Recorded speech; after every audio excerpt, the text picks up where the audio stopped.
April 6, 1984. Mountain Home, Texas. 30 police cars surround a 3,500-acre ranch. Texas ranch. They were looking for missing men. But what one deputy found buried out there that day was never in the report. They called it the Texas Slave Ranch. The owners did not hire workers. They kidnapped them. Drifters off the highway. Men nobody would miss.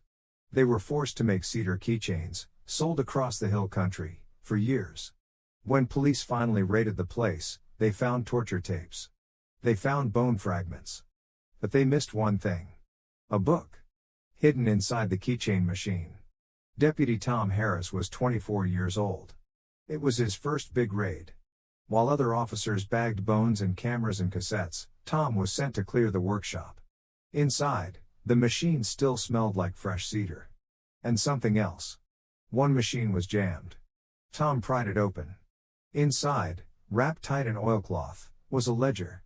The year stamped on the cover 1846. The ranch belonged to Walter Ellebrick Sr. and his son. For years they pulled drifters off Interstate 10, brought them to the property, beat them, starved them, made them work for nothing. One worker, Anthony Bates, vanished in 1984.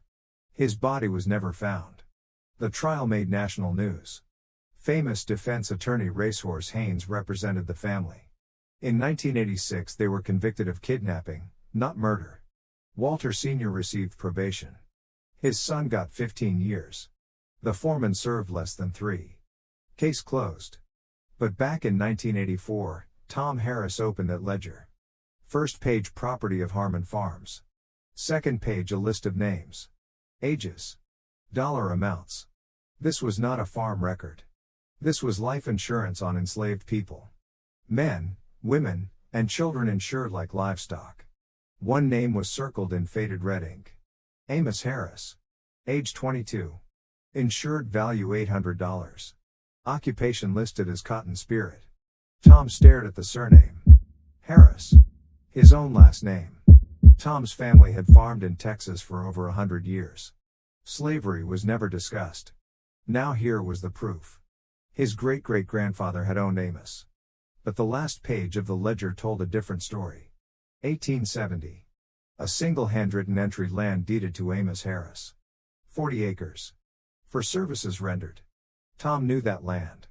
It was 2 miles from the ranch. His uncle farmed it today.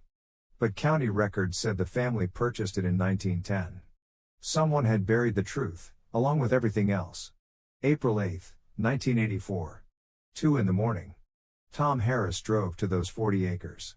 The land Amos was supposed to be free on. He dug where the ledger marked the word tunnel. 6 feet down his shovel hit something solid. Wood. Old. Rotted through. He pried a board loose. Cold air rushed up.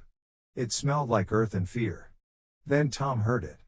From somewhere in the dark below, someone was breathing. Who had been living under that Texas farm since 1870. And what did they know about the men who never made it home in 1984? This is part 1 of the Ghost Cotton.